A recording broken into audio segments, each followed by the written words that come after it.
अस्सलाम वालेकुम dear students, हमने फर्स्ट ईयर केमिस्ट्री का चैप्टर नंबर 4 स्टार्ट किया हुआ है। इससे पिछले लेक्चर्स के अंदर हमने चैप्टर नंबर 4 के पहले 4 सेक्शंस कंप्लीट कर लिए हैं। इस लेक्चर के अंदर हमारे पास सेक्शन है 4.5। सेक्शन 4.5 हमारे पास है मोलर कंसंट्रेशन। इस लेक्चर के अंदर हमने मोलर कंसंट्रेशन का जो कंसेप्ट है वो क्लियर करना है और उसके बाद यहाँ पे हमारे पास नंबर ऑफ मोल्स कैलकुलेट करने के लिए ये 4 फार्मूलाज दिए हुए हैं, इनको हम यहाँ पे समझेंगे और उसके बाद यहाँ पे हमारे पास एक सैम्पल प्रॉब्लम है, इसको हम करेंगे और उसके बाद इस लेक्चर के एंड के ऊपर हमारे पास जो क्विक चेक 4.4 है इसको हम इंशाल्लाह सॉल्व करेंगे। तो स्टार्ट करते हैं जी अपने टॉपिक को। हम यहाँ से हमारा टॉपिक स्टार्ट हो रहा है।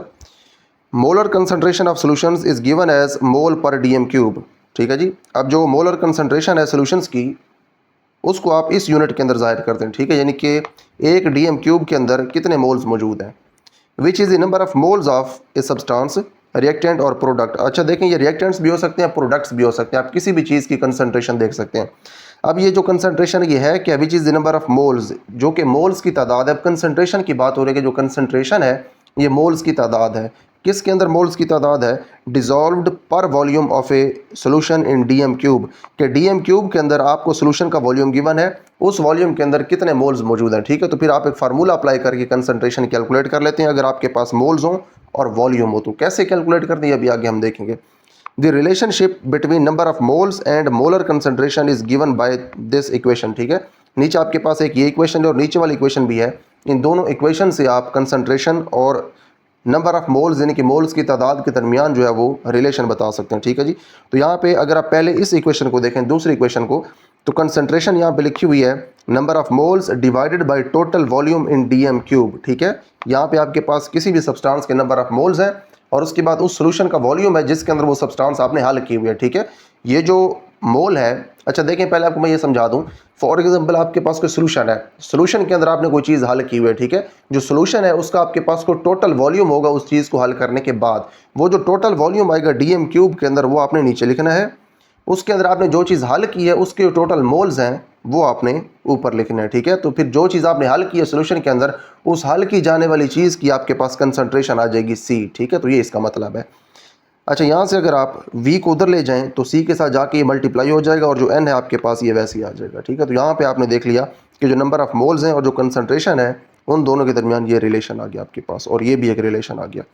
अब यहाँ पे आगे ये लिखा हुआ है where C is the molar concentration and V is the volume of the solution. अब यहाँ पे आपके पास जो C है ये मोलर कंसंट्रेशन है और जो V है ये सोल्यूशन का वॉल्यूम है। अच्छा देखें, ये मोलर कंसंट्रेशन इसको आप इसीलिए कह रहे हैं क्योंकि आप यहाँ पे मोल्स देख रहे हैं कि कितने वॉल्यूम के अंदर कितने मोल्स मौजूद हैं। ठीक है, तो इसलिए इसको आप मोलर कंसंट्रेशन कहते हैं।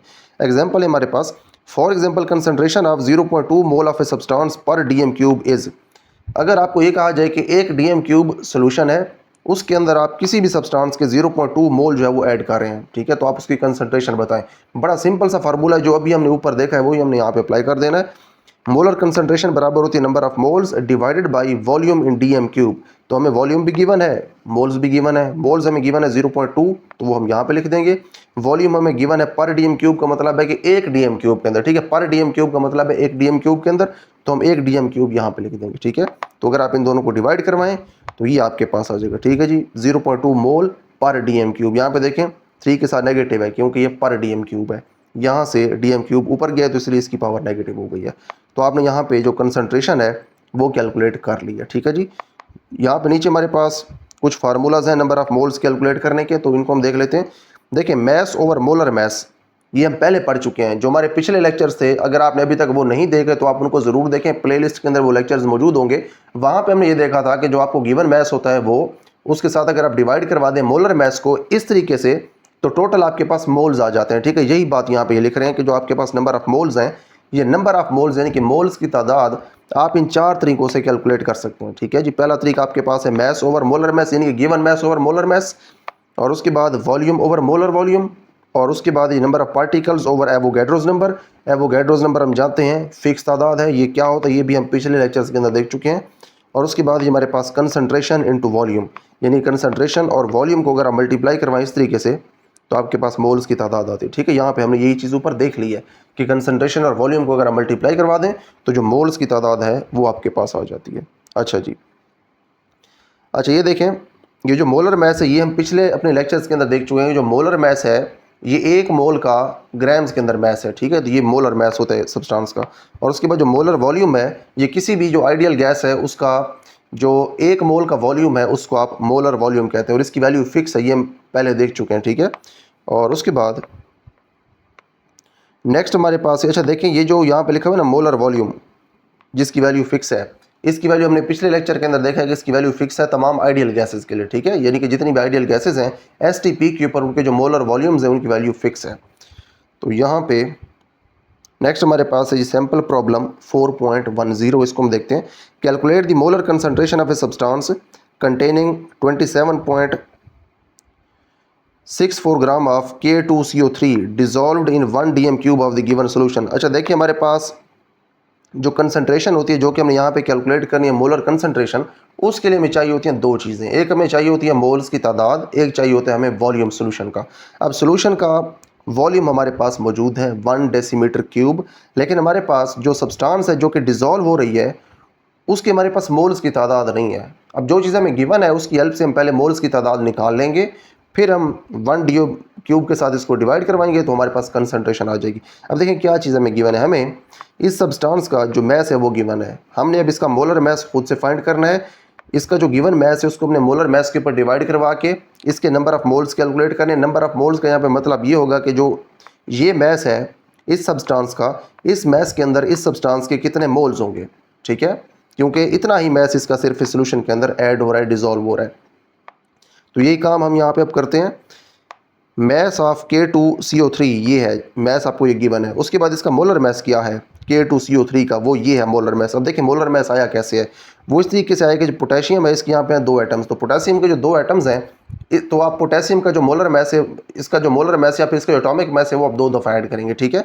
कार्बन का 1 दफ़ा ऐड करेंगे, और जो ऑक्सीजन है इसके क्योंकि 3 एटम्स हैं तो इसका जो एटॉमिक मैस है वो आप 3 दफ़ा ऐड करेंगे। तो इस तरह से आपके पास जो टोटल मैस है वो 138 आएगा। इसको फिर आप ग्राम पर मोल के अंदर जब लिखते हैं तो ये फिर मोलर मैस बन जाता है, ठीक है जी। यानी कि इनके तमाम एटॉमिक मैसेज आपने ऐड किए तो वो यहाँ पे मोलर मैस बन गया। अच्छा ये आपने इस बात का ख्याल रखना है कि जो पोटेशियम है इसका आपने एटॉमिक मैस 2 दफ़ा ऐड करना है, कार्बन का 1 दफ़ा करना है, ऑक्सीजन का 3 दफ़ा करना है, क्योंकि इनके जो एटम्स हैं उनकी तादाद इस तरह से है। अच्छा देखें जी, जो आपके पास K2CO3 है इसका जो गिवन मैस है वो भी है, अब इसका मोलर मैस भी आ गया, तो आप इसके अब नंबर ऑफ मोल्स कैलकुलेट कर सकते हैं। नंबर ऑफ मोल्स कैलकुलेट करना हम जानते हैं, फार्मूला हमारे पास given mass over molar mass. Given mass ये है, ये आप ऊपर लिख दें, स्मॉल m से इसको जाहिर कर दें, मोलर मैस को आप कैपिटल M से जाहिर कर दें, नंबर ऑफ मोल्स को आप n से जाहिर कर दें, ठीक है। वैल्यूज पुट कर दें, मैस जो वो गिवन है वो ऊपर लिख दें, जो मोलर मैस आपने कैलकुलेट किया वो आप नीचे लिख दें। उसके बाद आगे आप लिख दें वॉल्यूम ऑफ सोल्यूशन, जो गिवन है हमें क्वेश्चन के अंदर वो है 1 dm क्यूब। उसके बाद जो कंसंट्रेशन है इसका फार्मूला अप्लाई करवा दें, molar concentration is equal to number of moles divided by volume in dm cube. Number of moles आपने कितने निकाले हैं ऊपर आप देख लें, जो नंबर ऑफ मोल्स हैं वो हमें यहाँ पे मिलेंगे 0.2 मोल्स, ठीक है जी। ये हमें मिलेंगे यहाँ पे, अगर आप इसको सॉल्व करें तो यही आपको जवाब मिलेगा। यहाँ पे उन्होंने लिखा हुआ भी यही है, नंबर ऑफ मोल्स की जगह उन्होंने लिखा है 0.2 मोल, तो वो इसका जवाब आएगा ये वाला 0.2, उन्होंने यहाँ पे लिखा नहीं, आप इसको चेक कर सकते हैं। उसके बाद नीचे जो 1 dm क्यूब है ये आपने वॉल्यूम की जगह पे लिखना है, और उसके बाद जब इसको आप डिवाइड करवाएंगे नीचे, क्योंकि 1 है तो 1 के डिवाइड होने से 0.2 तो 0.2 ही रहना है, तो यहाँ पे 0.2 आ जाएगा। उसके बाद मोल यहाँ पे वैसे रह जाएगा, dm क्यूब नीचे इसकी पावर पॉजिटिव है, यहाँ पे ऊपर आगे इसकी पावर नेगेटिव हो जाएगी, ठीक है जी। तो आपके पास जो कंसंट्रेशन है इसका यूनिट भी यही है, मोल पर dm क्यूब, तो 0.2 मोल पर dm क्यूब आपके पास जो है वो कंसंट्रेशन आ गई। तो हमारा जो सैम्पल प्रॉब्लम है वो सॉल्व हो गया। उसके बाद नेक्स्ट है हमारे पास क्विक चेक 4.4, इसको हम देखते हैं। Calculate the molar concentration of a solution containing 7.9 gram of KMnO4 dissolved in 1 dm cube of the given solution. अब देखिए यहाँ पे जो आपके पास सब्सटेंस है जो कि डिजॉल्व हो रही है वो है KMnO4, और इसका उन्होंने हमें मैस दे दिया है, ठीक है। इसके हमें उन्होंने मोल्स नहीं दिया, हमें कंसंट्रेशन फाइंड करने के लिए मोल्स चाहिए थे, ठीक है। हमने मोलर कंसंट्रेशन फाइंड करनी है ना, तो कंसंट्रेशन के लिए हमें फिर मोल्स चाहिए होते हैं उस सब्सटेंस के जो कि डिजॉल्व हो रही होती है, तो हम इसके मोल्स अभी निकाल लेंगे। The molar mass of KMnO4 is 158 ग्राम पर मोल, तो इसका जो मोलर मैस है वो है 158 ग्राम पर मोल KMnO4 का। तो हमारे पास अब दोनों चीज़ें आ गई, हमारे पास KMnO4 का जो गिवन मैस है वो भी आ गया। गिवन मैस का मतलब है कि सोल्यूशन में कितना मैस जो है वो इसका आप डिजॉल्व कर रहे हैं, तो सोल्यूशन के अंदर आप जितना KMnO4 डिजॉल्व कर रहे हैं वो ये है, ठीक है। तो आपको इसके मोल्स कैलकुलेट करने कि इसके अंदर कितने मोल्स हैं। आपको अब 1 मोल का मैस चाहिए था, वो मिल गया, ठीक है, यानी कि मोलर मैस मिल गया, गिवन मैस मिल गया, दोनों को डिवाइड करवाएंगे तो आपके पास मोल्स आ जाएंगे, ठीक है। कैसे करेंगे, इस तरह से इसको आप लिखेंगे 7.9 डिवाइडेड बाय जो आपके पास ये मोलर मैस है ये लिख देंगे, 158, ठीक है। तो इसका जो जवाब है यह आ जाएगा 0.05, ठीक है जी। तो इसका जवाब आ गया 0.05 मोल। आप इसको चेक कर लीजिएगा डिवाइड करके कैलकुलेटर के ऊपर, तो यही इंशाल्लाह जवाब आएगा 0.05 इसका जवाब है। और उसके बाद अच्छा देखें, यहाँ पे आपके पास मोल्स आ गए एन की वैल्यू आपके पास आ गई 0.05 मोल। आपने फाइंड क्या करना है, मोलर कंसंट्रेशन। कंसंट्रेशन का हम फार्मूला जानते हैं, कंसंट्रेशन जो है सी वो बराबर होता है नंबर ऑफ मोल्स यानी कि N divided by volume V. N की वैल्यू आपने फाइंड कर लिया 0.05 है, और वी की वैल्यू आपको सवाल में गिवन है वो कितनी है, 1 dm³ है।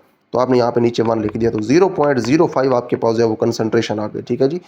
ये इसका यूनिट भी आपने साथ लिखना है, इसका यूनिट होगा मोल पर dm³, ठीक है जी। ऐसे मोल पर dm³ आपकी कंसंट्रेशन का यूनिट है, तो 0.05 मोल पर dm³ आपके पास जो कंसंट्रेशन है वो आ जाएगी।